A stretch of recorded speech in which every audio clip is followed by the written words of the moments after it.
This video is brought to you by Bitbox Game Cases. There's no better way to store your NES and Super Nintendo games.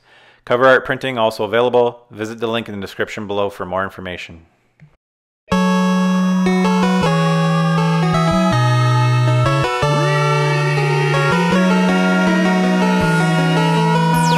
Team Canada. This is a Retro Canada X video request. Hey, what's going on, guys? CJR here with another unboxing. Up today is the RDP, the Retro Duo Portable version 2.0. I decided to pick this up. I was looking at the Hyperkin Superboy. I really wanted the ability to be able to play NES games. Also, they have a Genesis adapter that I'm going to pick up for this too. I watched a couple reviews. The guys at Good Time Games let me know that the rechargeable battery in this is actually a lot easier to replace if need be down the road. So really like the style and color of this. I've watched a few other videos of it. So we're going to go ahead and unbox this, and I'm going to try and give you guys a quick overview of the system, and we'll pop a couple games in and see how well it works. Okay, let's go ahead and unbox this bad boy. If you hear any banging, that's my kids upstairs, and the sound travels through the ceiling really, really loudly. So any banging, don't worry, nobody's dying upstairs. You might hear some screaming, but that's just my two young boys. I'm pretty excited to get this thing, actually. I've been wanting one of these for a while. I just am finally now taking the plunge. I love to game in bed, so for me this is going to be a system kind of laying in bed while my wife's watching TV and be able to play some old SNES RPGs, NES games. Actually, I should quickly go over the packaging here. I'm really impressed with companies lately in their packaging. Everybody's really stepping their game up. Really nice colors on this with the gray, red, and black. As you can see, it's made by Retrobit. It's the core edition, the red version obviously. Compatible with 16-bit NES, Genesis, NES games. 8 hours uninterrupted battery with lithium ion. It's got a cartridge cover, which is nice. So I'll go ahead and unbox this. We got your instructions. What's all this here? This is the NES adapter, which unfortunately is quite large. The Genesis one is a much more reasonable size. You've got your AV out to the TV. You can also play the system on the television. The power cord. And this is, well, first off, there's a stand, little plastic stand, that I believe actually screws onto the back or snaps onto the back of the system. We'll get to the system here. Right off the bat, it's a nice size. It's got a really strong plasticky odor to it, which is nice. That kind of new electronic smell. As you can see, I said there's a closing hatch there, so nothing gets in there. So yeah, you can actually prop this up with the plastic piece here. I'm not going to do it right now, but and then you can hook in your controllers to the side, and you can actually play two-player on the screen itself. So there's the system.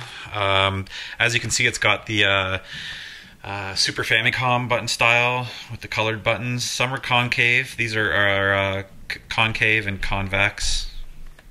The D-pad feels okay. Thumb pad or shoulder buttons feel pretty good. You got a start, select, contrast. I believe that's just brightness. Audio or headphones.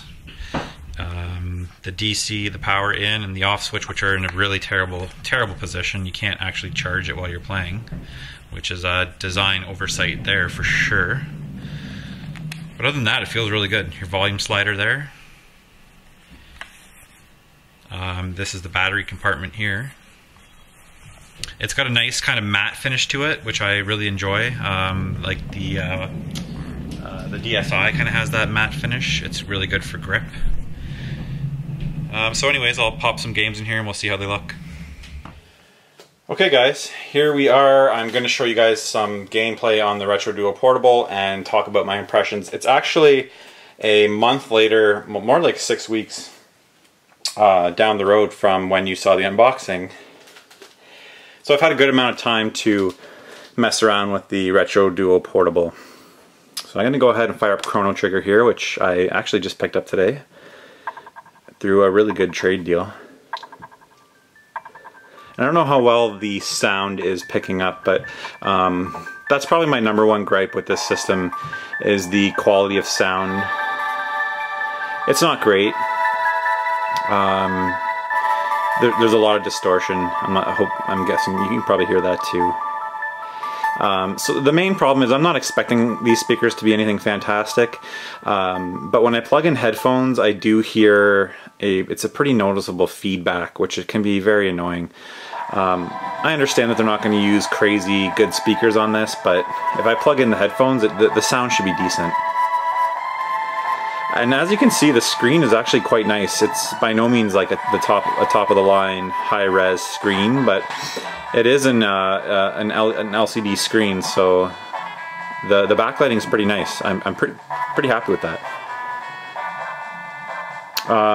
The buttons themselves I'm very happy with. The position of the top triggers up here is pretty awkward. You know, I'm not an engineer. I don't know if it was possible for them to put them anywhere else, so I mean, it's a little awkward. The number one problem with this system, as has been mentioned in other reviews, is the DC in is right there where your hand goes, and the off switch, so it's right on top of your hand. So if you need to play this while charging, it gets extremely awkward. I'm sure they could have put that there pretty easily. I don't see why that would have been a problem. Battery life on this unit has been pretty impressive. I'd say 5 to 6 hours on a charge I've been getting. You can adjust the screen brightness, so to conserve battery if you're in a dark room, you know, keep it low. Pretty much common sense. But overall, I've been quite happy with this system. I've enjoyed taking it on the road with me to the cottage and stuff like that, and kind of getting into some SNES games that I've just never really had the chance to. I'm going to go ahead and turn this off here. In terms of reading the games, it's been really, really good. It rarely doesn't read a game. There's the odd time I have to adjust it or blow in the cartridge. But for the most part, it's been pretty rock solid. Here's a great game, Rock and Roll Racing. I've been playing a lot of this on the portable. Really, really fun game. The feel, it feels nice in the hand. I've got pretty big hands. It does feel pretty comfortable. Like I said, for games that you have to use the bumpers, it can get a bit awkward. But for the most part, I've been quite happy with it. Let's start a new game here. I highly recommend this game if you can find it. I found this at a garage sale earlier this year, and I had heard good things about it, but man, I love what would you call this, like an off-road kind of RC Pro-Am type game, like a kind of isometric racers, and this is kind of the top dog. Really, really like this game, and the soundtrack on this is just ridiculous.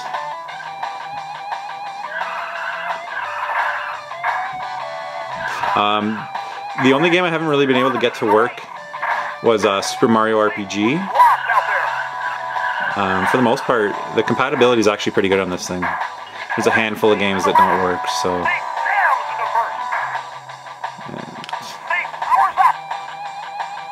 Focus, please. Yeah, so the Retro Duo Portable, I mean, the unit costs around $80, I believe. It's a bit of a steep price, and you can hook it up to your TV. That all ran fine. I'm not going to show that here. That's not really why somebody would buy the RDP, but it is possible to do.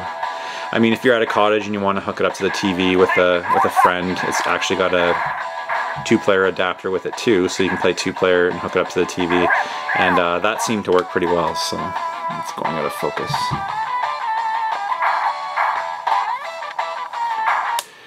So yeah, that's kind of my overall impressions and review of the the RDP. I'm pretty happy for the most part.